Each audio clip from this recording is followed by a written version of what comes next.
Farm Business Uganda ekitongole ky'abalimi n'abalunzi. Bano bawa abalimi n'abalunzi amagezi agabayamba okwekulankulanya n'okwenyumiriza mu bye bakola. Gwe omulunzi w'enkoko omuli eza broilers, crailers, saso, layers ne loko. Jangu ofuna amagezi ku ngeri ey'ozirabiriramu olyoke ofune amagoba. Ate bwe kituuka ku byennyanja basima ebidiba n'okusomesa ku nnunda ennungi ey'ebyennyanja omuli empuuta, emali, engege. Ate tebakoma okwo, bakuyigiriza n'okutabula emmere y'ebyennyanja okusinziira ku stage ze biba biriko. Omulunzi w'ente, embuzi, endiga, obumyu nawe batuukirira ofuna amagezi. Aba Farm Business Uganda bakowola naawe alunda embizzi okubeetanira anti bakufunira breed z'embizzi ennungi ezikula amangu omuli Landrace, Large White, Hampshire, kuteeka ne Cambrough. Gwe omulimi n'omulunzi lekera kwemulugunya, beekwate tojja kwejjusa. Bakufunira ensigo kw'oteeka n'okusomesa ku ndima y'omulembe ekwatagana n'ebibala omuli emicungwa, emiyembe, amapaapaali, obutunda n'ebirala bingi. Gwe omulimi wa vanilla naawe teweegayaalirira anti aba Farm Business Uganda webali okuyamba. Gwe omulimi w'ebitooke naawe jangu obeebuuzeeko ku butya bw'osimba ebitooke ne bitakuwa kiwuka ate ne bibala bulungi. Funa amagezi ku kika ky'emiti egikula amangu egigumira embeera y'obudde omuli emisizi, peyini, kalitunsi, emivule n'ebika by'emiti ebirala bingi. Aba Farm Business Uganda bakuyambako okufuna ebigimusa ebirungi eby'omulembe okuli eby'omu ttaka n'okufuuyira n'amadagala ag'enjawulo agayamba ebirime byo okukula obulungi nga tebirumbibwa biwuka. Ebirime omuli muwogo, soya, kasooli, lumonde, kabeji, ensujju, watermelon, ennyaanya, obutiko, ebijanjaalo n'ebirime ebirala bingi. Ebintu bino byonna bakuwa amagezi ku byo okossaako n'okubikufunira. Okumanya ebisinga osobola okubirako aba Farm Business Uganda ku 0753 19 95 12 oba 0761 48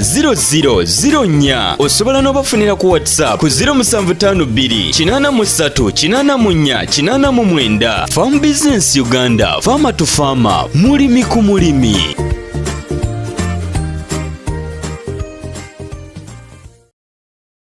Lima naffe nga Farm Business Uganda olunde naffe weegattanga nnyo ku muntu akulumirirwa okusinga omuntu ayeerumirirwa yekka.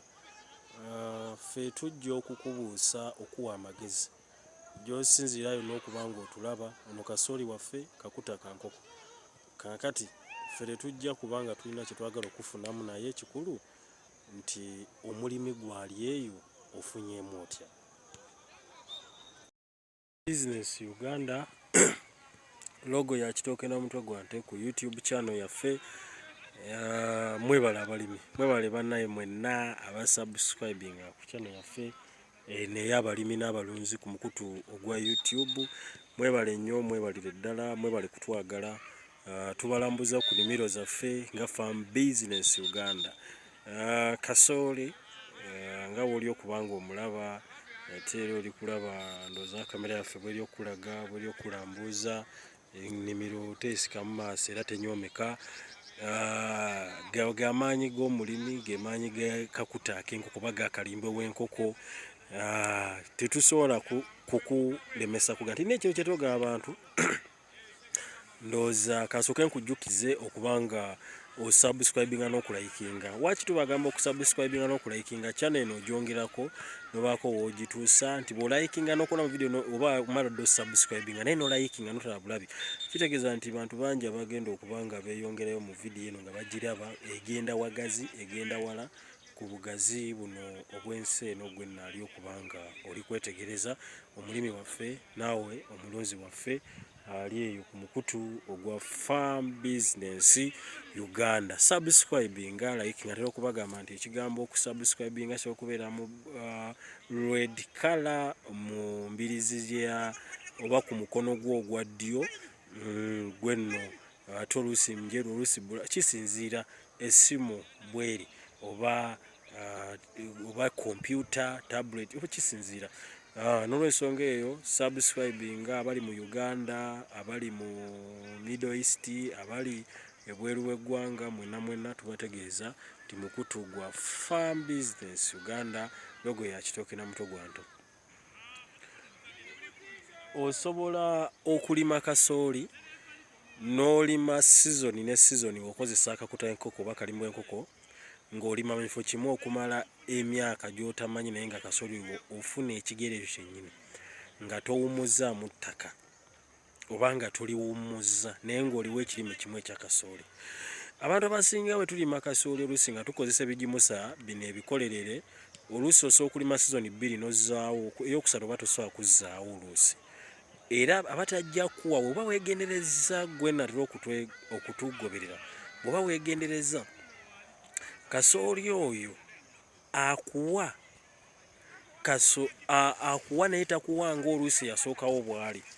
Naye ekirungi ekiri ku kigimusa kino oba ekiri eky'enkoko oba kalimbwe w'enkoko oba busa bwa mbuzi, naye buno ono kalimbwe si busa bwa mbuzi.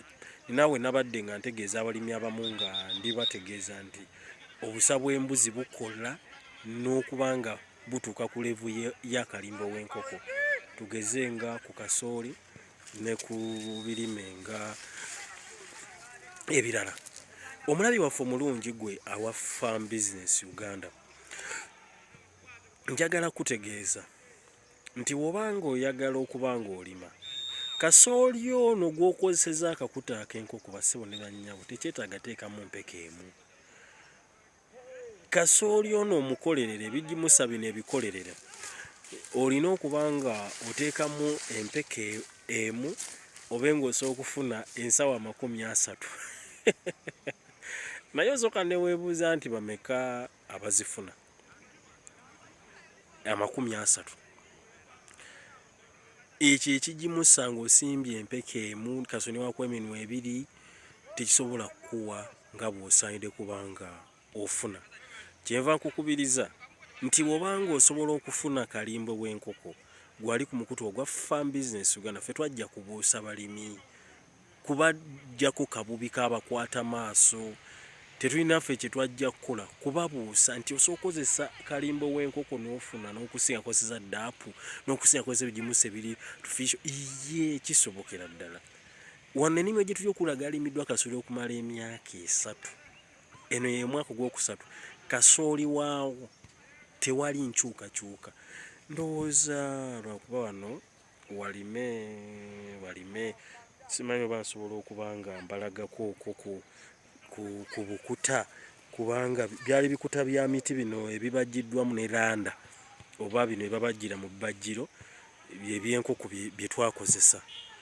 Naye ndowooza engeri ewali awalime baabifuukudde abakozi kiyinza obutalabika. Kangezeeko okugezaako kunoonyereza. Jjukira bw'oba olima omala n'obikka ennimiro eyo n'ogibikka olw'ensonga eyo kiyinza obutasoboka kubanga nandikulaza ekikolo kyaffe wano nga kiriko kalimbwe wa nkoko naawe mwennyini n'otya. Ndowooza kanyongere okunoonyaako kubanga waliwo batannaba kuddamu kulimako. Kandabe naye ng'ekikulu olina okubanga bw'obanga oyagala okufuna mu kulima, ffe kasooli ono ali mu mpeke 2 mpeke 3 ate era tujjako mawo tukulage kasooli ono akuwa eminwe egitaka wansi w'ebiri ate buli kikolo nga kikwadde eminwe 3. Nze tosobola kuŋŋamba nti kasooli nsimba empeke emu, ekyo nze sisobola. Kankikugambe gwe mulimi ali eyo ogenda simba empeke emu omayize okugamba lwasimba empeke emu eya kasooli yagaana. Oba oli kubanga okitegeera simanyi. Ndowooza tutuuse wano. Ndowooza oli kubanga olaba.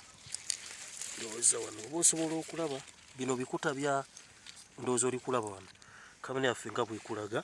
Ndowooza oli kubanga okiraba okitegeera. Kaakati ife tetuli ku mulembe guno gw'abantu kwata abantu bujega kwata abantu nedda. Omulabi waffe omulungi ali ku Farm Business Uganda ng'oyagala ofuna mu kulima ne mu kulunda tuga nti kozesa akakuta ak'enkoko, kozesa kalimbwe w'enkoko oyo, okozesa obukuta okozese n'obusa bw'embuzi nti busobola okukola. Era obusa bw'embuzi oba bulina oba kalimbwe w'enkoko bitambulira ku sipiidi y'emu mu kirime ekyo oba ekisimbiddwa kyo. Kakati sima ekinnya kyo. Bw'osima ekinnya omanyi abantu bano abazungu oba bano abalimisa omulembe guno bajja ne bakwata omuzungu mubi oba mugezi, sijja siga nti mubi kubanga naye bwe bajja ne bagamba nti tukoze tutya okukola nti abaddugavu baatekanga empeke 5 mu kinnya. Kati ffe tubagende nti simba emu zino ziba nnongooseemu ojja funa ensawo 30 mu 1 eka. Oli kubanga okitegeera enkongole. Kakati ne batujjako kiri eri nomaliza nga gwali osimbye nga bwe wakulagiridde naye eka neeremu okuvamu ensawa 30. Oba oli kubanga okitegeera. Kakati ffe ne tujja tuga nti nedda kozesa akutakekoko empeke ezo zaawule. Ffe luli twasimbanga empeke za kasooli nga tukyali bato ne bazadde baffe nga kasooli oyo yeeweka kumule empeke ne zigwa mu kinnya awantu awa. Kasooli abatagenda talina wasiza, talina kubanga okunyigirizibwa. Kakati bw'oba osimye ekinnya kyo kikwate kisime leeta olubatu olwa kalimbwe w'enkoko. Bw'omala olukwata olubatu olwa kalimbwe w'enkoko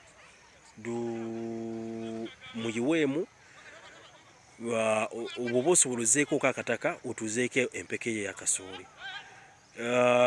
Omala ozeeko akataka empeke ze za kasooli sina empeke ye ya kasooli. Empeke 3 zaawule. Obudde bw'omala nga okunamira kasooli ono empeke emu n'osimbaga kutama bwoti ogiteekeyo bwoti no. Obudde obuteeke mu kintu. Nze basebo ne banyabo kino njala nkikugambe nti tugamba abalimi nti mukozese ebigimusa ebyaffe bye tulina. Kyovola nti kati ffe nga farm business gye tutambulira tutadde okubanga ebigimusa ebiri organic oba bino ebyaffe nakavundira biki ebibukuta bitadde ku bbeeyi nti omuntu anoonya n'akasawo n'ekisawo ekyakalimeko nga tasobola kubanga akola ki ng'akiraba. Basebo ne banyabo tukutegeeza nti bw'otutaabikkuke bwongo tugenda maliriza nga tetufunye mu kulima ate oluusi twejjuse nti lwaki twalima. Teekamu empeke obanga walwawo obukuta buno bweko waliwo twasimba kasooli. Twasimba kasooli yali waffe ono yasookawo oba loko muyite loko. Naye twateekamu kigimusansi ne twakola tutya ne tufuna akakuta ak'embuzi obusa bw'embuzi ne tubuteeka ku kinnya. Abakozi ne batugamba naye obusobo buyinza okukola nga bwe musande empeke zizo ziri 3 naye ekyabewuunyisa mbagambe wali nti obusa bw'embuzi ne kalimbwe w'enkoko bikola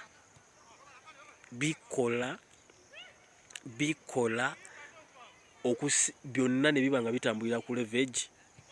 Bw'oba obulina obusa bw'embuzi mwe abalina ebiyumba by'embuzi ng'osobola okuŋŋaanya kigezeeko ojja kumbulira kyekugamba.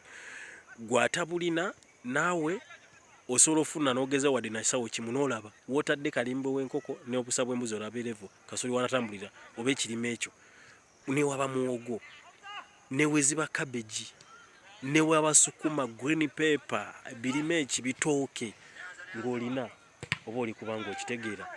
YouTube channel yaffe ya Farm Business Uganda, subscribe nga like nga share nga link otegeeza abalala. Twajja kubuusa balimi tosimba mpeke mu ya kasooli mu kinnya. Abali okubagamba bagezeseza mu bulimiro ba marketing ansigo zaabwe. Ogenda lima ki eka kirambo leke mwaka weke kamutogenda ogafuna omunwe gumu kasooli ndabye bwe ntuuse ku nnimiro zantu ngolya ganze nasime peke nenga inawo ogirabe eriri mu nga teweetaga kutegeeza nenga empeke eyemu ekituufu ekulaganga kasooli aliko omunwe gumu. Ffe tusima empeke 3 kasooli najja eminwe 2. Kati bwani abasiru ife oba oli gwe basiruwaza ne bamusimbisa peke okumulaga nti ono wanje ole kyokubiri.